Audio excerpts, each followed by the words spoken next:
Iowans are good, decent, and honorable people. They work hard and will sacrifice for their friends, their neighbors, or when leadership asks them to give more. Unfortunately, the political classes from both parties have exploited Iowans' goodness. Iowans are more vulnerable than ever before. The guardians of state, our legislators, and the governor have not protected our working families, our taxpayers, our children. Instead, government at the state and local levels has become a trough from which special and vested interests feed, while the rest of us pay for it. Our families, our taxpayers, and our children need a champion in government. I understand working Iowans' pains and passions. As a child of labor, as former co-chair of the Polk County Democratic Party, as a former chair of a state commission, and as a former Des Moines school board director, I fought for working class Iowans. And I want to continue to protect our families and our children. The 2014 gubernatorial debate cannot be reduced to speeding troopers driving the governor and tired party cliches like, let's raise taxes. It must be about real solutions to Iowa's challenges based on the hard data and the hard truth facing our state. On January 3rd, 1993, Iowans woke up to Terry Branstad as governor, Chuck Grassley and Tom Harkin as our U.S. senators, and Jim Leach, Jim Nussle, Dave Nagel, Neil Smith, Jim Ross Lightfoot, and Fred Grandy as our U.S. House representatives. On January 3rd, 2013, Iowans, exactly 20 years to the date, went to bed with Terry Branstad as our governor, Chuck Grassley and Tom Harkin as our U.S. senators, but only 4 U.S. House of Representative members in our delegation: Bruce Braley, Dave Loebsack, Tom Latham, and Steve King. Beyond all the magazine articles, media reports, chamber and political propaganda, this 1.5 million population stagnation speaks to the need for not just meaningful conversations, but timely, relevant, and impactful action. Iowa is in trouble, and those most able to speak to the challenges we face from both parties have failed. So I am forming an exploratory committee for a possible candidacy in the Democratic gubernatorial primary, which occurs on June 3rd, 2014. Branstad 2.0 failed. 4 years ago, Terry Branstad returned to Iowa politics, making 4 promises to the voters of this state. He'd create 200,000 jobs. He'd raise personal family income by 20%. He'd cut government by 15%. And he'd make Iowa's public education system world-class once again. He has not kept those promises. More important, the day he uttered them, we knew he would not. He could not keep his promises. Poverty, especially in our urban and rural areas, is higher than ever before. State government spending, based on his administration's data, is greater than during the Culver years. And education in Iowa, evidenced again by his administration's data, is in worse condition than any point in recent history. Governor Branstad had an opportunity to set things right following the debacle of the Culver years. And he has done a better job than Governor Chet Culver. Unfortunately, candidate Branstad overpromised, and Governor Branstad has underdelivered. Governor Branstad had an opportunity to restore integrity to governance.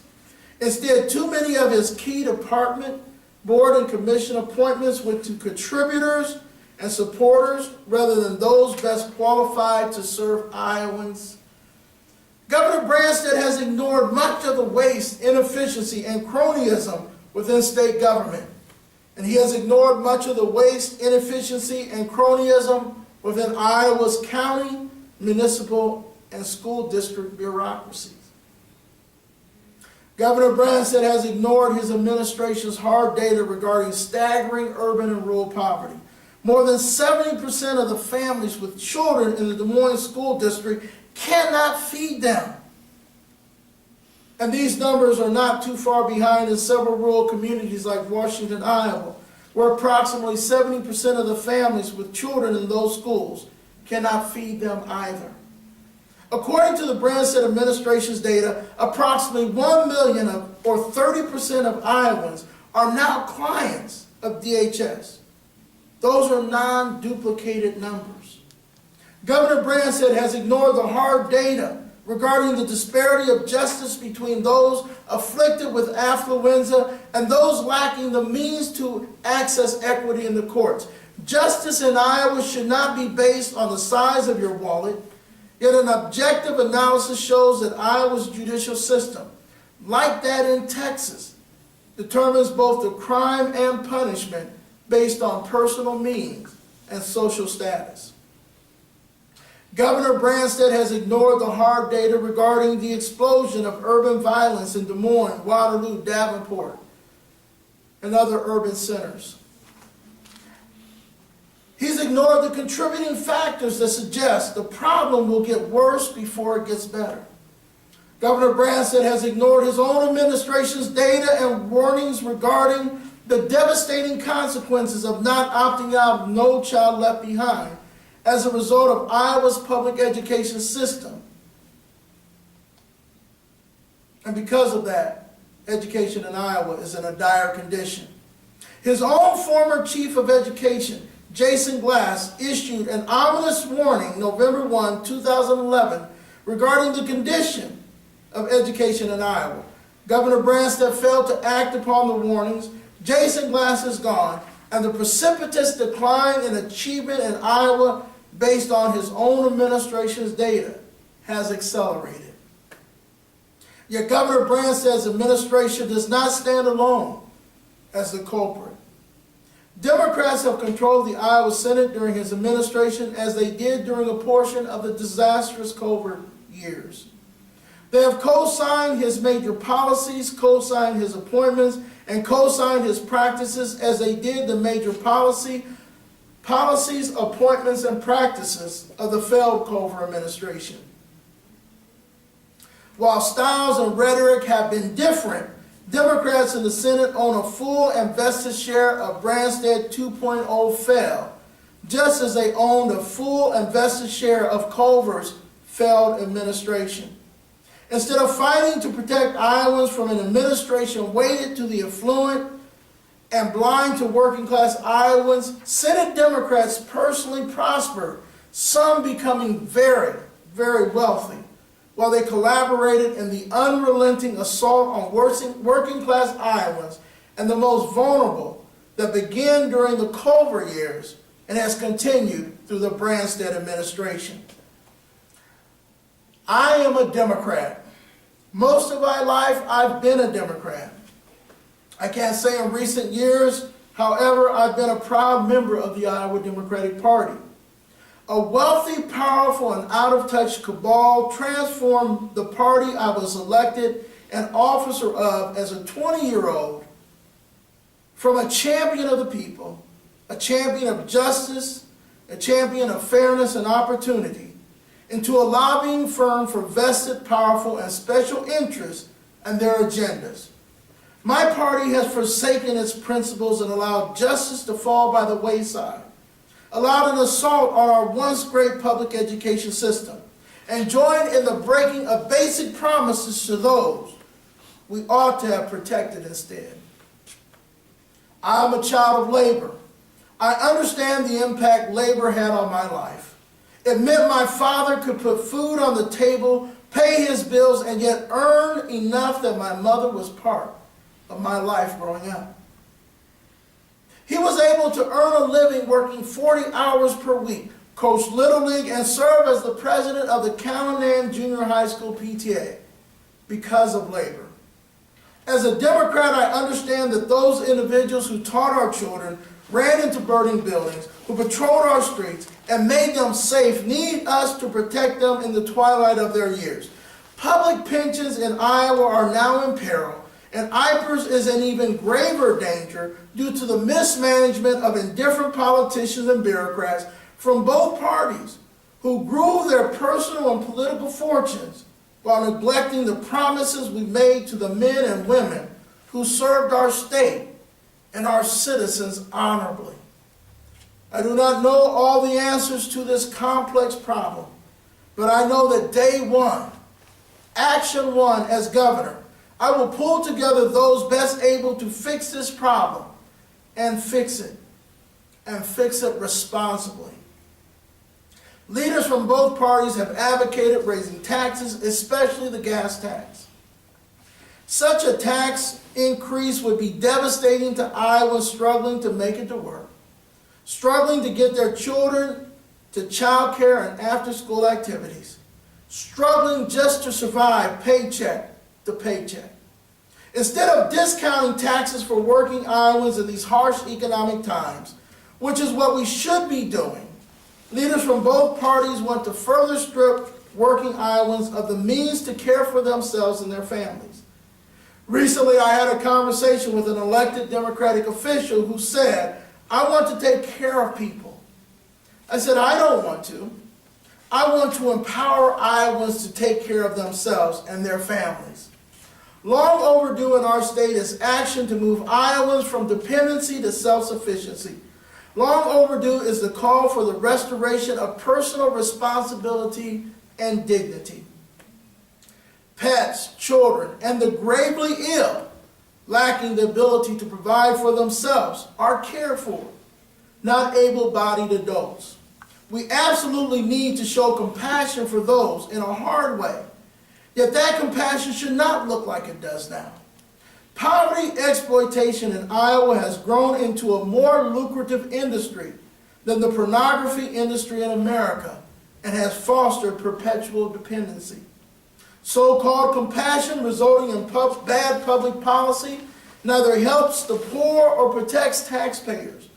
For example, politicians from both parties have defended the decision not to require identification in order to use food stamp cards, even while they require a receipt to return an empty 5-gallon jug of water. They have argued such a law would hurt the poor.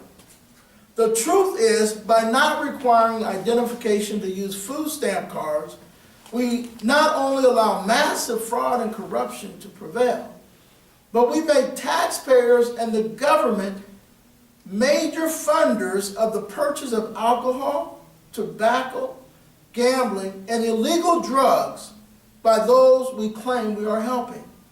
These acquisitions not only contribute to poor health for the poor, resulting in increased costs for line items such as Medicaid, but in the case of illegal drugs, we are financing one of the most powerful agents leading to the destruction of poor families in Iowa, urban violence, and the explosion of court costs and incarceration.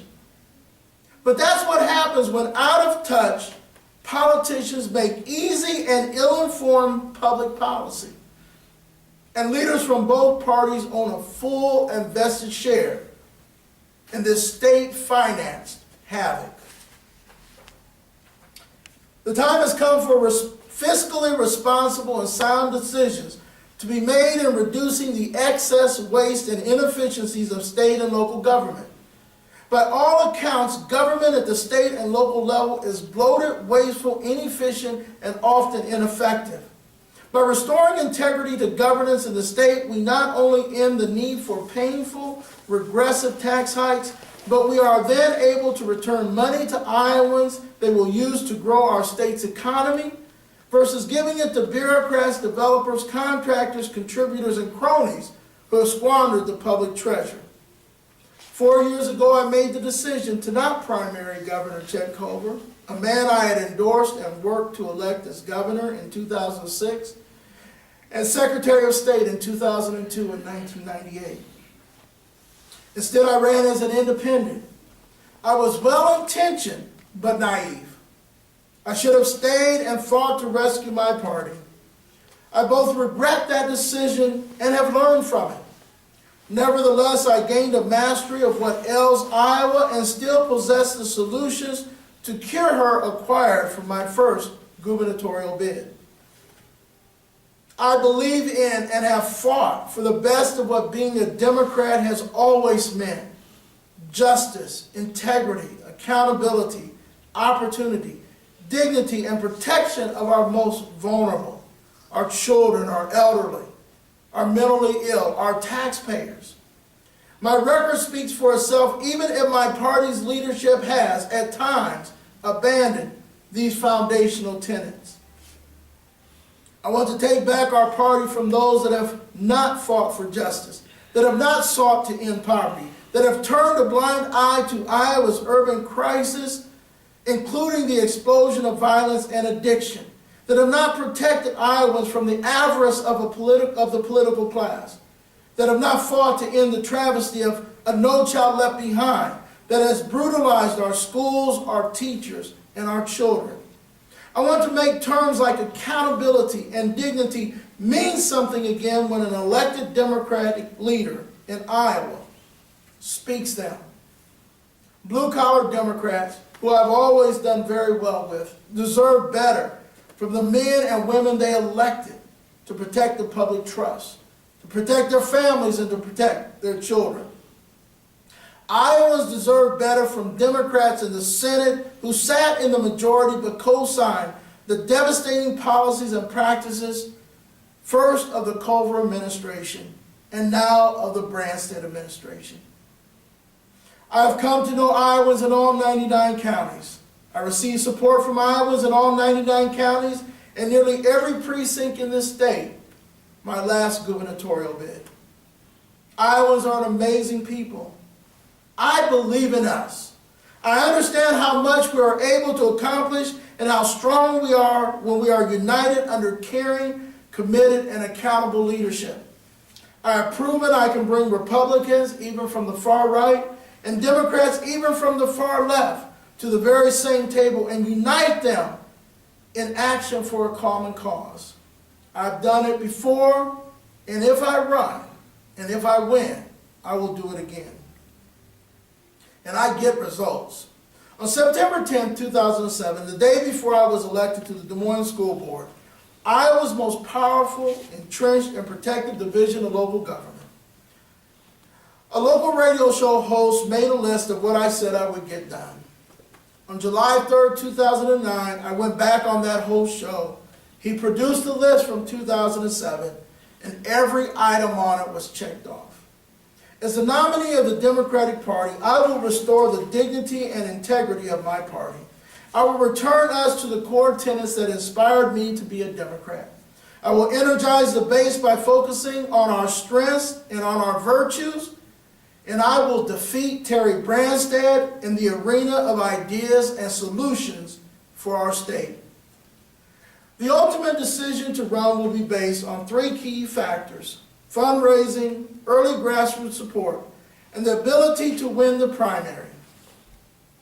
Under no circumstance will I run as an independent in 2014. But I will analyze these factors over the holiday season, including fundraising, which I will begin after the holiday season, and announce a final decision in January. Whether I run or not, however, I will be releasing in January a detailed, solution-oriented vision of governance in Iowa titled Guardian of State.